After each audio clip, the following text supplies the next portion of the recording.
हो, मला वाटतंय आता माझं काही खरं नाही. यमराज मला न्यायला आले आहेत. मला सर्वत्र त्यांची छाया दिसत आहे. आता माझा शेवटचा क्षण जवळ आला आहे. आता सर्व काही संपलं आहे असंच वाटत आहे. छातीमध्येही खूप कसं तरी होत आहे मला. आता मला असं वाटत आहे की माझी शेवटची इच्छा कधीच पूर्ण होणार नाही. म्हणून तुम्ही माझ्यावर एक शेवटची कृपा करा आणि माझी एक शेवटची इच्छा प्लीज पूर्ण करा. मग मी माझे आनंदाने डोळे मिटायला तयार होईल. खूप दुःखी मनाने विलासरावांची पत्नी त्यांना बोलत होती आणि विलासराव मात्र आपल्या मृत्यूच्या दिशेने वाहत चाललेल्या बायकोकडे डोळे भरून पाहत होत्या. या क्षणी त्यांनी त्यांच्या दोन्ही मुलांना फोन केला आणि सांगितलं, सुमित, अमित, अरे बाळांनो, आपल्या आईची तब्येत फार वाईट परिस्थितीत आहे. तिची शेवटची इच्छा आहे, एकदा डोळे भरून मला माझ्या मुलांना पाहू द्या.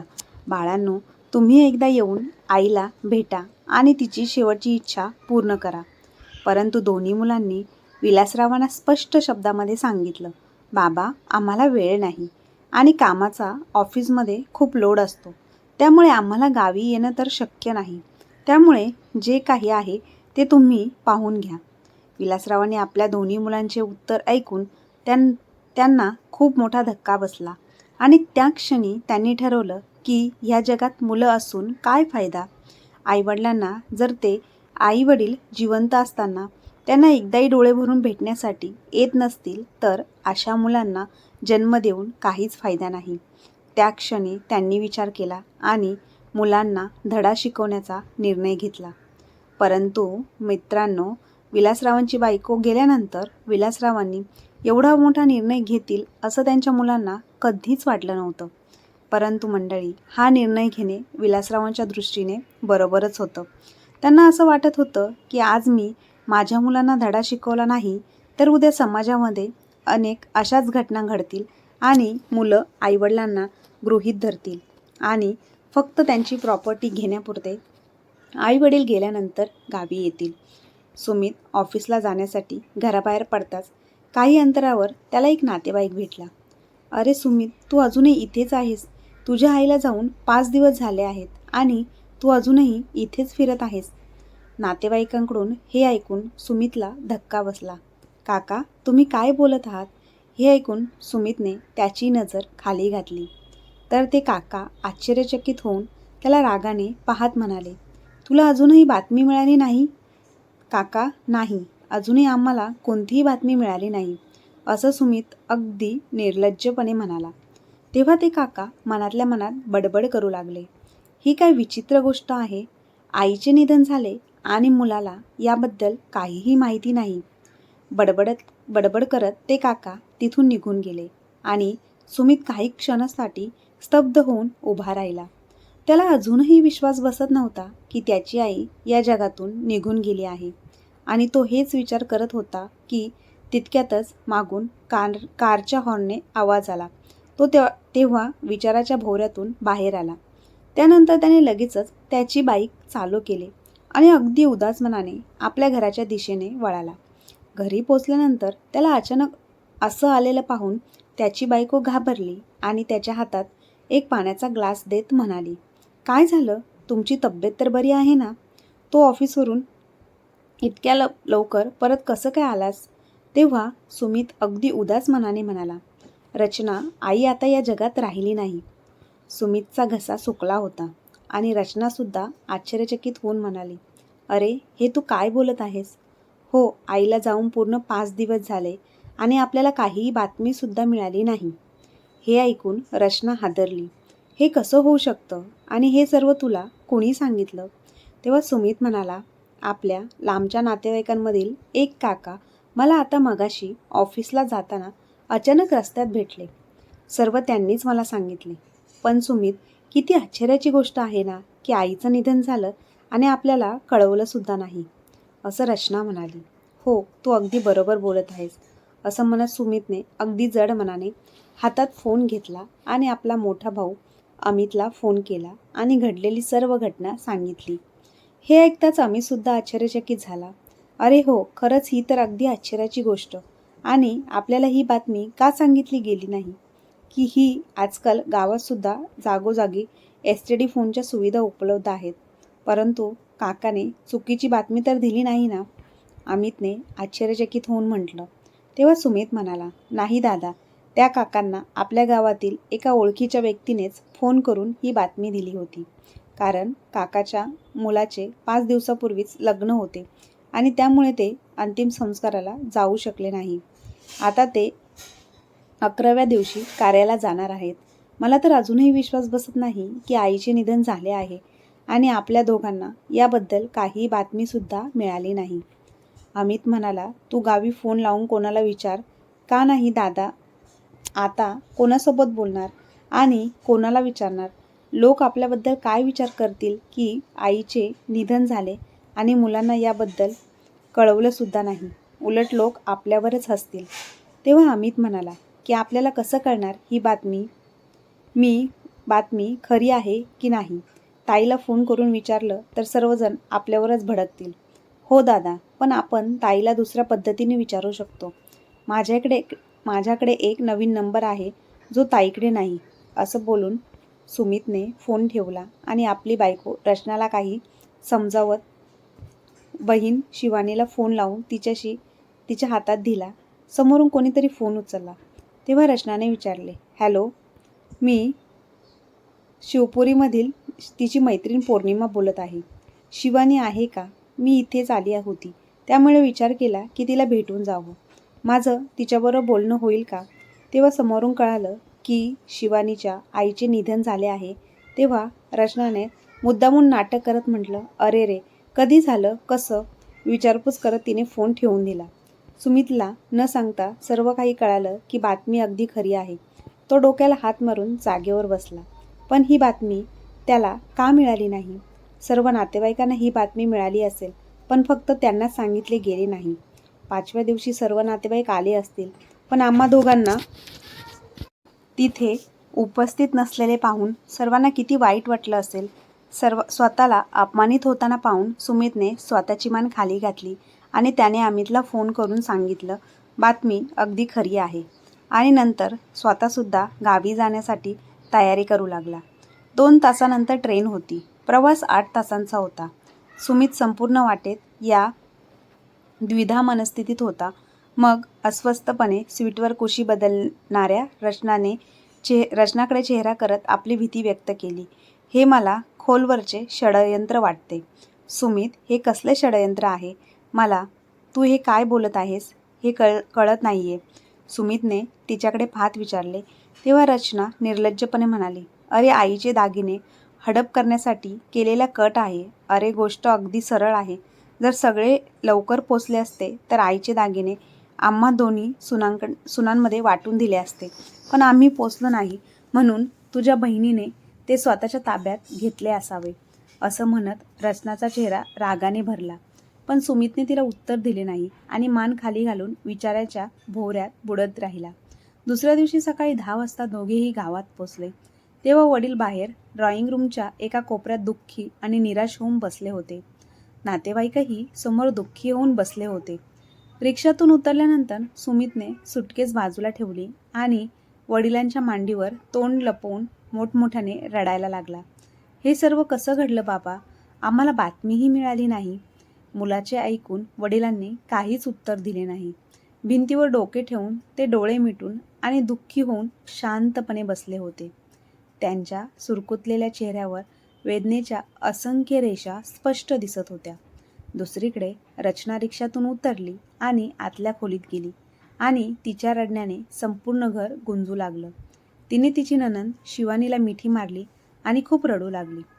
दोघांच्याही दुःख विलाप 3-4 मिनिटे चालू राहिला.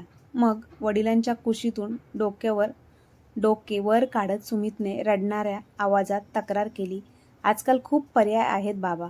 तुम्ही किमान मला फोन करून तरी शकला असता. वडील म्हणाले, मी ते करू शकलो असतो, पण मग मला वाटले की त्याचा काहीच उपयोग नाही. असं वडील तीक्ष्ण स्वरात म्हणाले. मग सुमित म्हणाला, का बाबा? का म्हणाले, का वाटले?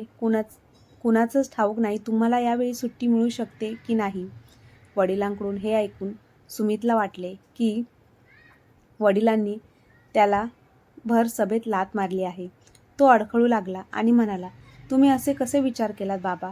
जर मला अशी मृत्यूची बातमी मिळाली असती तर मी कोणत्याही किमतीत आलोच असतो. आणि ते जिवंत असताना असं त्याचे वडील बोलतच होते. पण तितक्यातच त्यांचा आवाज पूर्णपणे भरून आला होता. सुमित आता काहीच बोलू शकला नव्हता. त्याचा चेहरा लपवणे कठीण झाले होते. त्याच्या वडिलांकडून अशा आक्रमक कृतीने त्यांनी कल्पनाही केली नव्हती. त्याने त्याचे संपूर्ण जीवनचरित्र एकाच वेळी उघड केले होते आणि त्याला बाहेर पडण्याचा मार्ग दाखवत होते.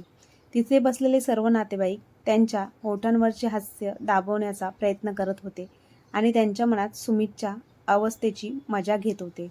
आता सुमितला तिथे बसणे कठीण झाले होते, पण तो उठून जाऊ शकत नव्हता, म्हणून तो तिथेच बसून राहिला. काही वेळाने सुमितचा मोठा भाऊ अमितही त्याची पत्नी सवितासोबत आला. सविता रडत रडत आत गेली आणि अमित त्याच्या वडिलांना मिठी मारत त्यांच्या दिवंगत आईची आठवण करून रडत राहिला. त्याचा चेहरा अश्रूंनी भरला होता. 1 मिनिट रडल्यानंतर तो रडत रडत त्याच्या वडिलांना ओरडू लागला की तुम्ही आम्हाला कळवायला हवं होतं बाबा. मी तुम्हाला कसं कळू शकलो असतो?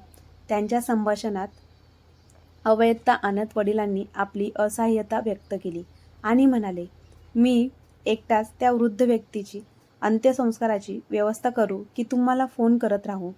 पण बाबा, तुम्ही कोणालाही सांगू शकले असता. अशा वेळी सर्वजण मदत करायला येतात. हे सर्व फक्त बोलणं आहे बेटा.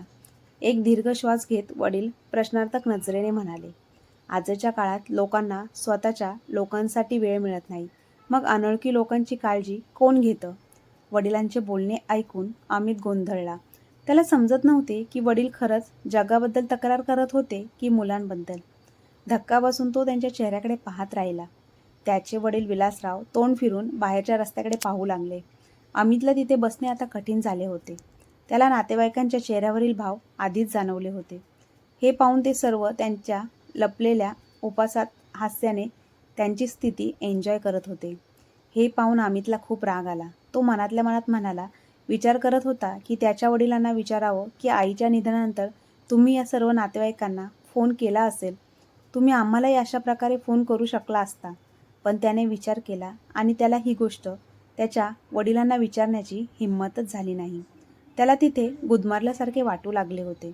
म्हणून शिवानी त्याला भेटण्याचे निमित्त करून तो तिथून उठला आणि आत गेला. मग सुमितही उठला आणि त्याच्या मागे मागे गेला. तो आत गेला तेव्हा त्याला दिसले की शिवानी त्याच्या दोन्ही आत्यांसोबत काही कामात व्यस्त होती. शिवानी ताईच्या हातात एक यादी होती आणि दोन्ही आत्या तिच्यासमोर ठेवलेल्या वस्तू त्यानुसार जुळवत होत्या. रचना आणि सविता एका बाजूला दुर्लक्षित बसल्या होत्या. तो खोलीत प्रवेश करताच सुमितने विचारले की त्याची ताई दोन्ही भावंडांना पाहताच धावत येऊन त्यांना मिठी मारेल आणि खूप रडेल. मग दोन्ही भाऊ तिला सांत्वन देतील. पण असे काहीही झाले नाही. शिवानीने तर चुकूनही एक साधी नजरसुद्धा त्यांच्यावर टाकली नाही आणि पूर्वीप्रमाणे आपल्या कामामध्ये व्यस्त झाली. दोन्ही आत्यासुद्धा शिवानीप्रमाणे वागू लागल्या. हे पाहून सुमित आणि आम्ही दोघे भाऊ अवाक झाले. तेही येऊन रचना आणि सविता यांच्या शेजारी शांतपणे बसले. त्या चौघांनी तिथे एक क्षणही घालवणे कठीण झाले होते. ते काही वेळ त्यांच्या आईबद्दल काही प्रश्न विचारत राहिले. नंतर आंघोळीला जाण्याचे निमित्त करून ते चौघे उठून उभे राहिले. ते गेल्यानंतर खूप मोठा श्वास घेऊन शिवानीने ती यादी खाली ठेवली. तिचे मन आईची आठवण काढून खूप रडत होते. आईची आठवण येताच तिचे मन खूप दुःखाने भरत होते. 2 दिवसापूर्वी शिवानी तिच्या आईवडिलांना भेटायला आली होती. त्यावेळी तिची आई पूर्णपणे बरी होती. शिवानीला आठवले की तिच्या वडिलांनी तिला रडताना सांगितले होते की तिची आई दिवसापूर्वी पूर्णपणे बरी आहे, पण रात्री 12 वाजायच्या सुमारास तिची आई अचानक घाबरू लागली आहे. तेव्हा बाबा डॉक्टरांना बोलवण्यासाठी जाऊ लागले, तर आईने त्यांचा हात घट्ट धरला आणि त्यांना थांबवलं. ती तुटक्या शब्दात काहीतरी बडबडत होती. कदाचित तिला कळलं असेल की त्यांची विभक्त होण्याची वेळ आली आहे. म्हणूनच तिला असं वाटलं असेल की तिच्या मृत्यूच्या वेळी तिचा नवरा तिच्या सोबत नसला तर तिला भीती वाटत होती की बाबा डॉक्टरांना बोलवण्यासाठी गेले आणि नंतर तिचे प्राण जातील. म्हणून बाबांना असह्यपणे थांबावे लागले. आईचा स्वच्छ संवाद वेगाने होऊ लागला होता आणि वडील असह्यपणे आपल्या जीवनसाथीला मृत्यूकडे जाताना पाहत होते. डोळ्यात अश्रू होते. वडील विचार करू लागले, एक पूर्ण कुटुंब आहे, 2 कमावती मुले आहेत, एक बहीण आहे, नातवंड आहेत, पण त्यांच्यासोबत राहण्यासाठी कोणीही नाही. काश जर यापैकी कोणी यांच्यासोबत इथे असते तर भावूक होऊन त्यांच्या डोळ्यातून अश्रू वाहू लागले. त्यानंतर काही क्षणात त्यांनी स्वतःच्या मनाला शांत केलं आणि देवासमोर ठेवलेल्या गंगाजळाची बॉटल आणि तुळशीची पानं आणली. मग तुळशीची पानं पत्नीच्या तोंडात ठेवून चमच्याने गंगाजळ पाजू लागले. आपल्या मुलांना एकदा भेटण्याची तिची ओढ तिच्या शेवटच्या क्षणी जणू काट्यासारखी टोचत होती. वडिलांनी मागच्या महिन्यात दोन्ही मुलांना फोन केला होता. तुमची आई तुम्हा दोघांची खूप आठवण काढत आहे आणि तिला तुम्हा सर्वांना भेटायचं आहे, तुम्हाला पाहायचं आहे. पण मुलांकडे तर वेळच नव्हता. तिच्या मनात आपल्या मुलांना पाहण्याच्या आशेने आई काही क्षण वडिलांच्या कुशीत वेदनेने तडफडत राहिली. शेवटचा श्वास घेण्यापूर्वी तिने हात पुढे केला आणि वडिलांच्या पायांना स्पर्श केला आणि समोर असलेल्या देवाकडे पाहून तिच्या पतीच्या चेहऱ्यावर नजर रोखली आणि हात जोडून आपला जीव सोडला. धक्का बसलेल्या वडिलांनी आपल्या जीवनसाथीच्या निर्जीव शरीराला हृदयाशी धरून खूप रडले. ज्याने आयुष्यभर हसतमुखाने आणि कोणत्याही तक्रारीशिवाय त्यांना आधार दिला होता, अशी ती व्यक्ती आयुष्यभरासाठी त्यांना एकटं सोडून अनंत काळात विलीन झाली होती. हे सर्व पाहून वडिलांचे मन थरथर कापत होते. आज त्यांना खूप एकटे वाटत होते. त्यांचे इतके मोठे घर होते, 2 मुली, सुना, नातवंड, मुलं होते, पण त्यांना आधार देणारं कोणीही नव्हतं. पैशाअभावी लोक उपचार घेऊ शकत नव्हते, पण इथे मुलांच्या उदासीनतेमुळे पैसे असूनही त्यांच्या पत्नीला उपचार घेता आला नाही. मृत्यू अटळ आहे हे खरं आहे, पण काही प्रमाणात त्याच्याशी लढता आले असते. 2 मुलगी असण्याचा काय उपयोग? मुलांशिवाय जगणे चांगले, हा सर्व विचार करत अत्यंत निराशेच्या क्षणी त्यांनी तो कठीण निर्णय घेतला. अश्रू पुसून त्यांनी आपल्या पत्नीच्या निर्जीव शरीरावर चादर टाकली. कुंडीतून 2 फुले काढून तिच्यावर अर्पण केले आणि दार उघडून घराबाहेर पडले. गावातील निर्जन रस्ते रात्रीच्या शांततेत शिट्ट्या वाजवत होते. काठी टेकवत ते गावाबाहेर मुख्य रस्त्यावर आले. तिथे एक एसटीडी होती. त्याचा मालकही तिथे राहत होता. मग त्याने दरवाजा वाजवून त्याला उठवले. त्यांनी दरवाजा उघडताच वडिलांनी सर्वात आधी त्याला अपरात्री उठवल्यामुळे त्याची माफी मागितली आणि लहान आत्याला फोन केला. आत्याला त्यांनी स्पष्ट ताकीद दिली की दोन्ही मुलांना आणि त्यांच्या सासरच्या लोकांकडून सर्व नातेवाईकांना ही बातमी दे. हे ऐकून आत्या आश्चर्यचकित झाली.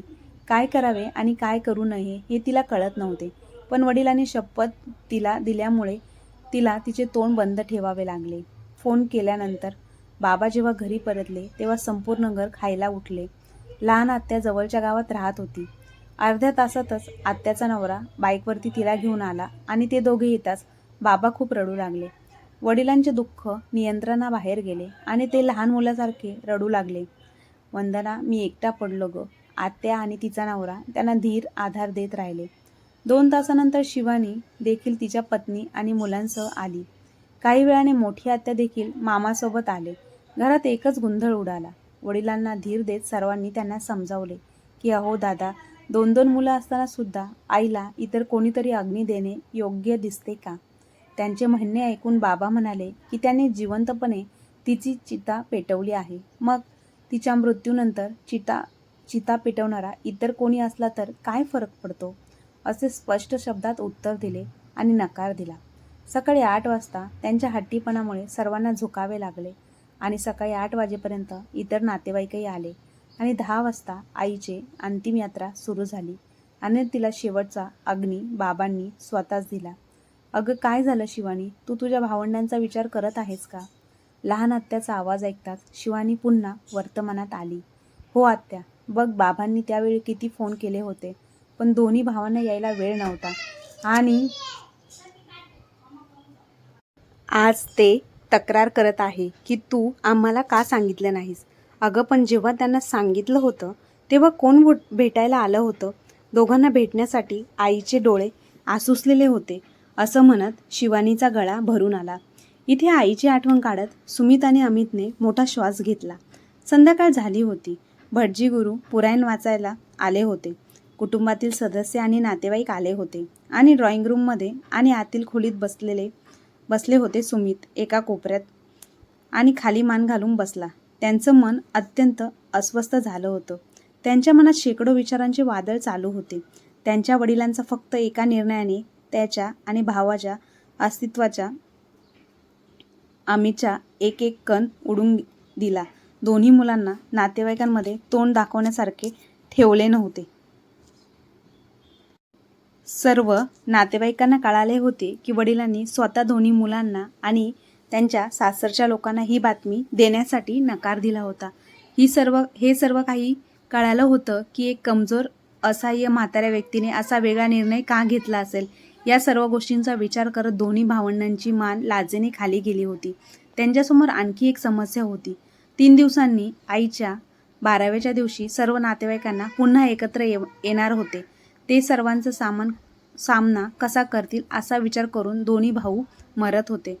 प्रयत्नानुसार मृत्यू पावलेल्या व्यक्तीच्या मुलांनी काही विधी पूर्ण करायचे असतात, पण वडिलांनी त्या विधीसाठी सुद्धा पूर्ण नकार दिला. त्याऐवजी त्यांनी सत्यनारायणाची पूजा ठेवली होती. आता यासाठी काय उत्तर द्यावे नातेवाईकांना? मुलं असताना सुद्धा सुमित आणि अमित काही वेळापूर्वी आपल्या वडिलांना अगदी तळमळत विधी पूर्ण करण्यासाठी विनंत्या करत होते. पण वडिलांनी त्यांना चांगलेच फटकारले आणि म्हटले की विधीबद्दल बडबड करून काय फायदा?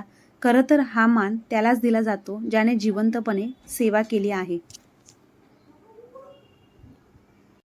जिथे तुम्ही आईची अजिबात सेवा केली नाही, उलट तुम्ही सेवेपासून दूर गेला आहात, मग अशी नाटक करून काय उपयोग? वडिलांच्या तोंडून स्वतःबद्दल अपमानास्पद शब्द ऐकल्यानंतर दोघं भावंड लाल चेहरा करून बसले. गरुड पुराणाच्या कथेनुसार सुमित हळूच सुटला आणि काहीतरी काम असल्याचा बहाणा करून घराच्या बाहेर निघाला आणि घरापासून खूप लांब जाऊन त्याने अमितच्या सासरी फोन केला आणि आपल्या आईच्या निधनाची बातमी दिली व सोबत त्याने वडिलांचा रागही व्यक्त केला आणि म्हणाला की तुम्ही वडिलांना सांगून आईचा विधी करण्यासाठी आम्हाला संधी द्यायला सांगा. इतकं बोलून त्याने फोन कट केला आणि घरी आला. दुसऱ्या दिवशी सकाळी रचना आणि सविताचे आईवडील व इतर नातेवाईकही घरी टॅक्सीने आले आणि हात जोडून माफी मागू लागले. वडिलांना समजवण्याचा खूप प्रयत्न केला, पण वडिलांच्या चेहऱ्यावर अहंकाराचे कोणतेही चिन्ह दिसत नव्हते. ते त्यांना प्रेमाने आश्वासन देऊ लागले की तुम्ही उगाचच विचार करत आहात, मला कोणाविरुद्ध तक्रार करायची नाही. मग तुम्हाला आमच्याबद्दल एवढा राग का आला की तुम्ही आम्हाला कळवले नाही? दोन्ही मुलांच्या सासरच्यांनी हे एकत्रितपणे विचारले. मग सुमितचे वडील म्हणाले की हे असेच आहे. ज्या व्यक्तीचे पत्र आम्ही तब्येतीची विचारपूस करण्यासाठी माझ्याकडे येत असे त्यांचेच नंबर माझ्याकडे होते. घाईघाईने बातमी मी त्याच लोकांना देऊ शकलो. हे ऐकून दोन्ही मुलांचे सासरे शांत राहिले, कारण वडिलांनी अगदी सहजपणे त्यांना उत्तर दिले होते. मग काही क्षण मी शांत झाल्यानंतर मोठ्या मुलाच्या सासऱ्याने गोष्ट सांभाळत म्हटले की ह्या लोकांनी तुमच्यासोबत अशा प्रकारे वागले या गोष्टीची आम्हाला काहीच कल्पना नव्हती. जर तुम्ही आम्हाला पत्राने एकदा कळवले असते किंवा फोन केला असता तर आम्हाला सर्व काही कळलं असतं. अहो, मला वाटतं की तुम्हाला सर्व माहीत असेल, असं म्हणत वडिलांनी त्यांचे बोलणे मध्येच थांबवले. हे ऐकताच मोठ्या सुनेचे वडील म्हणाले, हे आम्हाला तर या गोष्टीची माहितीसुद्धा नव्हती. तेव्हा वडील म्हणाले, काय आश्चर्याची गोष्ट आहे ना, दरवर्षी सुना त्यांच्या आईवडिलांच्या घरी सुट्टीत येतात. तुम्ही कधी विचारले नाही की तुमच्या सासऱ्यांना भेटायला कधी जाता? तुम्ही कधी विचारलं नाही की सासऱ्यांना त्यांच्या नातवंडांना भेटायचे नाही का? हे ऐकून दोन्ही सुनांचे वडील आणि इतर नातेवाईक अवाक झाले. वडिलांनी हे इतक्या कमी शब्दात सांगितले की सर्वांचे मान लज्जेने झुकले. वडिलांचा निष्पाप आवाज आता थरथर कापू लागला. ते थरथरत्या आवाजात म्हणाले, अहो पाहुणे, आईवडील आपल्या मुलीला विचारतात की सासरचे लोक कसे वागतात, पण ते कधीच का विचारत नाही की तुमच्या सासरच्या लोकांशी तुम्ही कसे वागत आहे? हे ऐकताच दोन्ही मुलांच्या सासरच्यांच्या मनात अनेक प्रश्न निर्माण झाले. उलट ते तर आनंदात होते की त्यांच्या मुलींना कसलाही त्रास नाही, ते अगदी स्वतंत्र आहेत. पण त्यांच्या सुनासुद्धा जर असं स्वतंत्र राहण्यासाठी बोलू लागल्या तर तेव्हाही हेच म्हणतील की हा विचार करताच दोघांचे मन गहिवरून आले. काही क्षण शांत राहिल्यानंतर दोन्ही मुलांनी एकमेकांकडे अश्रूने भरलेले चेहरे वर आणत म्हणाले, आमच्या मुलींच्या वागण्याबद्दल आम्ही तुमची माफी मागतो. त्या पुन्हा कधी असे करणार नाही. हे ऐकून त्यांच्या वडिलांच्या आदराने त्यांच्या खांद्यावर थाप दिली आणि म्हणाले, बरं, आता हे करून पाहण्यासाठी पाहण्याची गरज नाही. मी तर एक व्यवस्था केली आहे आणि या सर्व व्यवस्था 12व्या दिवशी उघड होतील, असं म्हणत ते बाहेर गेले. 2 दिवसांनी 12व्या दिवशीची गोष्ट सुरू होण्यापूर्वी मोठ्या आत्याच्या नवऱ्याने सांगितले की तुमच्या वडिलांनी हे घर एका वृद्धाश्रमाला दान केले आहे, जिथे त्यांची खूप चांगली काळजी घेतली जाईल. हे ऐकून दोन्ही मुलं आणि सुनांना लाज वाटली. आत्तापर्यंत ते त्यांच्या वाईट वागण्याने त्यांच्या पालकांच्या जीवनात अंधकार पसरवला होता.